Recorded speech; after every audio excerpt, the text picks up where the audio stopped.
I'm old enough now to remember before some of these high sow mortality rates started occurring within the industry, we did have a robust animal that had a low mortality rate. My dad's farm had one dead sow a year out of 100 sows.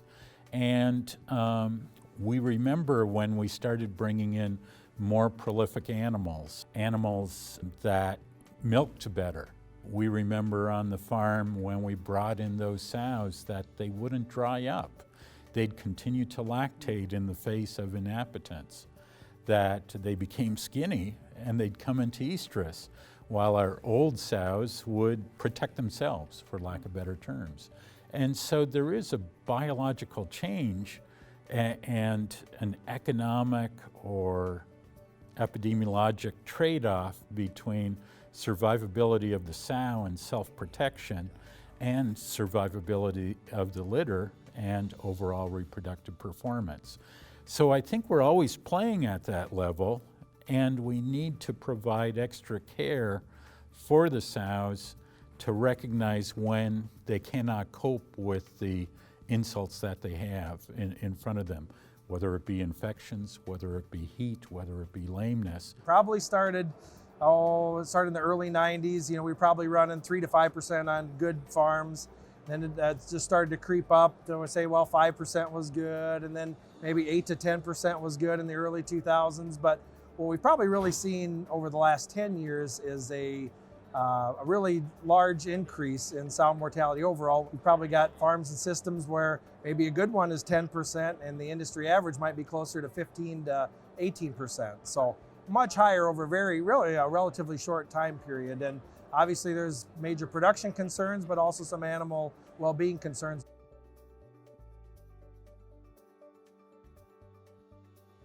I had a vet school professor that would say, no animal dies suddenly unless there's trauma involved. And what he meant by that is we just don't appreciate that there's a problem before the animal passes away. And I think that's what we realize, is that we have more animals that are dying and we don't observe any clinical conditions associated with it. And maybe we even necropsy them, but we don't identify any gross lesions or diagnostic lesions that lead us to, well, here's the organ system that failed, or here's the infection that happened. There's a lot of attention, and we've been doing some work at the Iowa Pork Industry Center on looking at sow prolapses. That is probably one that's really increased over the last 5 to 7 years. Lameness is probably still the biggest one, and there's lots of different questions or concerns why that might be. I think one of the big things is we don't know the root cause of it. So we can define some of the conditions that are associated with it, but they're very vague and ambiguous conditions, which are often multifactorial and have a lot of different components to it. So specifically what I mean by that is it appears that our sudden deads, our unknown deads, our lames and downers all contribute to this. We also see prolapses contributing to it. Now, with prolapses specifically, we don't know the root cause of why we are having an increased incidence in prolapses. And we know it's an increased incidence because that's an easy diagnosis for the farm and for a veterinarian. It's impossible to misdiagnose. So when we look at our records and see that the percentage of prolapses that's occurring is going up, we know that's real. What we don't know is what's driving it.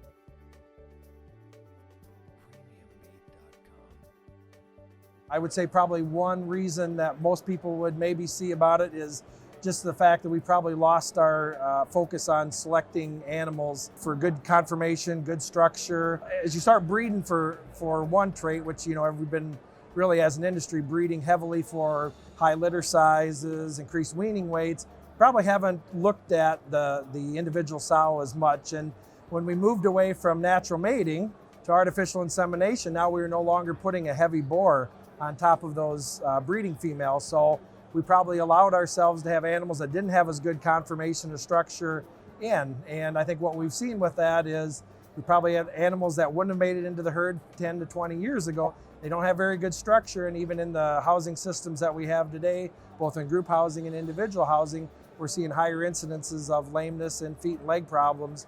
And what that really winds up being is either early calls, or in some cases when the animals go down, the producers, in the interest of the animal's health and well-being, have to euthanize her, and that winds up as sow mortality. Sometimes we just have to stand back and make sure that the right animals come into the farm. If the animal's structurally questionable, it's going to be more difficult for that animal to stay in the herd. We probably moved away from doing a real good job of selecting, and a lot of times that's because a lot of larger farms or systems have internalized their multiplication, so they're no longer buying animals externally. So they've already got a invested cost in that. They're in need to get those animals in to replace the animals in their herds, and it may just be a situation where in that need for replacement animals, we're maybe allowing some of those animals in that maybe aren't of the best conformation or quality. So it feels like the gilt selection piece of that's a little bit of a lost art. Yeah, I think it comes back to again making sure we keep the animals in the right body condition. That's a very important thing for the sow herd. And if we get the animals into the herd, we keep them in the right body condition. That's going to add to their longevity. And if the animals are yo-yoing a lot on weight, it's going to add more stress and more challenges. And so we try and keep them very uniform and consistent on weight, as well as making sure we manage the understand the health status the animal is coming in, manage it to match our herd, and then identify the problems as they show up.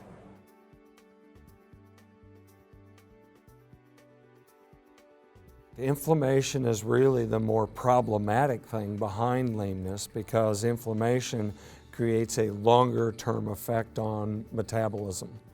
So if you get a chronic case that this sow's been lame for a long period of time, it means she's getting more and more signals to release that are telling it to upregulate inflammation to try to get her healed up. That impacts the amount of nutrients then that are left for lactation, growth, and then even reproductive performance. We think that there's some inflammation that's happening from a biological standpoint. There's some inflammation of the reproductive tract that's happening in sows that are high risk for pelvic organ prolapse. And so that increases their demand for nutrients, because eliciting an immune response is a energetically very costly thing to do for an animal. I've always spoken about using a flashlight in a sow herd and looking at parts of the sow, such as the claws. And we see an extraordinary number of claw lesions that often aren't measured. And behind those claw lesions are often an inflammatory process that results in a significant challenge for the sow. And lameness is probably one that is the most complex to get to the bottom of, because we don't know if it's a true increase in lameness or if it's an increase of death as a result of lameness, if that makes sense. Yes. We don't know if the prevalence of lame sows was any different 5 years ago than it is today. But we do know that the percentage of euthanasias as compared to the total deads is going up. Indicators that tell you have inflammation. One, fever is a direct consequence a lot of times of inflammation. If you see animals that aren't eating what you would expect them to, that's probably another indicator of inflammation. Lameness is a little simpler with inflammation because they demonstrate it with how they stand in the crate. They're moving their feet. They can't find a way to get comfortable. They tend to lay down quicker than any of the other sows in the farrowing room or out in gestation if they've got a lameness problem. And so you can pick up with cues like that that will tell you, oh wow, I better fix something here and try to help that animal out. An epidemiologist would say you can identify the risk factors, look at the sow cards, and identify which sows are most likely to not perform as well.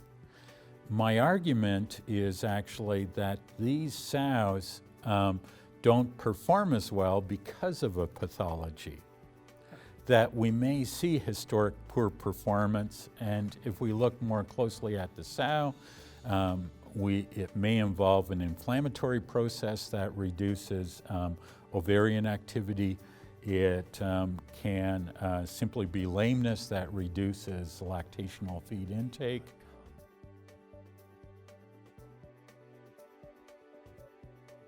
You know, one of the things that I think that we were surprised, we also, when we went and evaluated a lot of sows, we during those 62 farm visits, we collected information on a little over 5,000 sows, individual sows.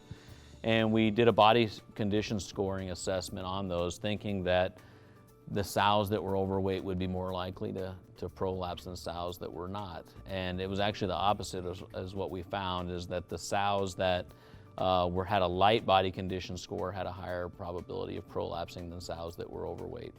And so that was counterintuitive to us initially, but it was also supported by the fact that farms that used bump feeding strategies on light sows during late gestation also had lower prolapse incidence than farms that did not use that strategy.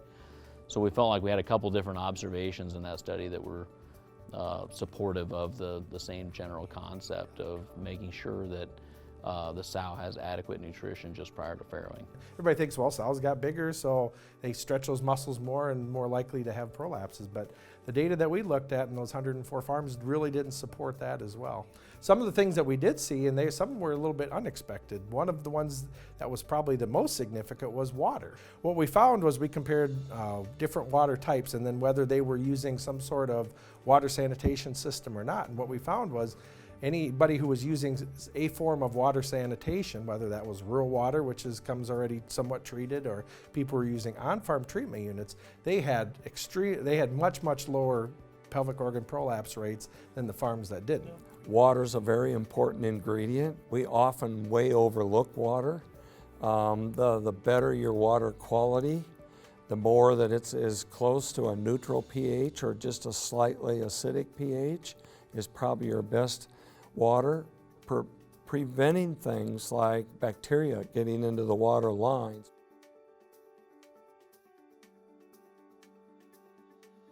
We're seeing higher levels of productivity than we've ever seen before. And are we meeting the dietary needs? The research work that was done a number of years back on sow feed and some of those sort of things, and are we meeting the needs of this higher producing animal? If they don't eat in the farrowing crate when the metabolic requirements are so high to lactate and produce a litter and then come back into estrus, if they don't meet that criteria, they often fall apart, either become infertile or die. Most of the time when I take a look at deficiencies, it's because the sows aren't eating enough. And most of the interventions that have a high level of efficacy, it's to get the food into the sow. In a farrowing crate, get the sow up, get it eating, get it drinking, help it, and watch it lie down comfortably, and go through that cycle multiple times. And that seems to be the major intervention nutritionally.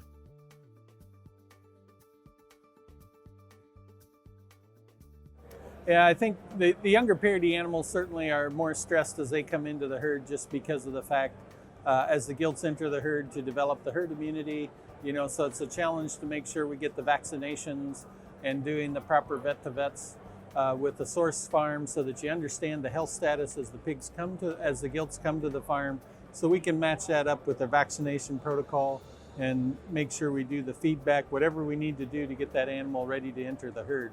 And again, that becomes more of a challenge on those animals to make sure they enter properly and they have all the proper immunity by the time they get to that first farrowing event.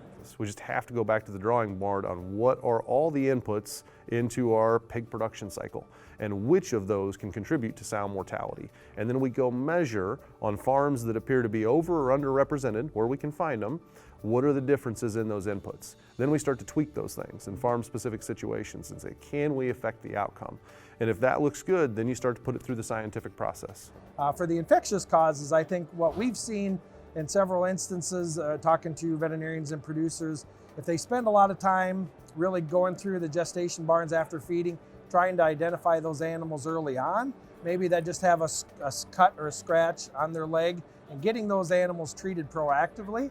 I think when people have done that, they've very consistently seen a decrease in sow mortality, and I think a lot of that has to do with they're just catching the infections really early. Number one, as an epidemiologist, I'd urge producers to start measuring pathologies and recording them and seeing how they affect subsequent performance of the sow. Do some analysis on your own sows. Everyone thinks that small litter size predicts small litter size, my argument would be there's something driving that small litter size that's common to both those events. And when we've studied lameness, when we've studied sow condition, especially skinny sows, we've seen that as a better predictor. So that's one factor. Understand your own herd in more detail. The second area is simply to understand the true cost of mortality and imagine what investments are justified. Because it's not only a cost in terms of replacing the animal, there's an opportunity cost because it results in empty space in the sow herd. Often these sows that are producing litters that are affected not only end up dying, but before that point, they have progeny that have poor performance. And once we start adding up all these factors and outcomes out of these, out of a sow herd with a high sow mortality, we see there's a huge opportunity to increase productivity, and especially in the quality of progeny. I think from producer's standpoint, what can you do in your herd to help reduce the mortality situation if your numbers are higher than where you want to be, is just to make sure we do that individual pig care every day and going out and checking every animal every day. And what we've seen is the herds that have fast intervention on problem animals tend to have the lowest mortalities. And again, it comes back to early detection and then proper treatment and proper handling of that animal.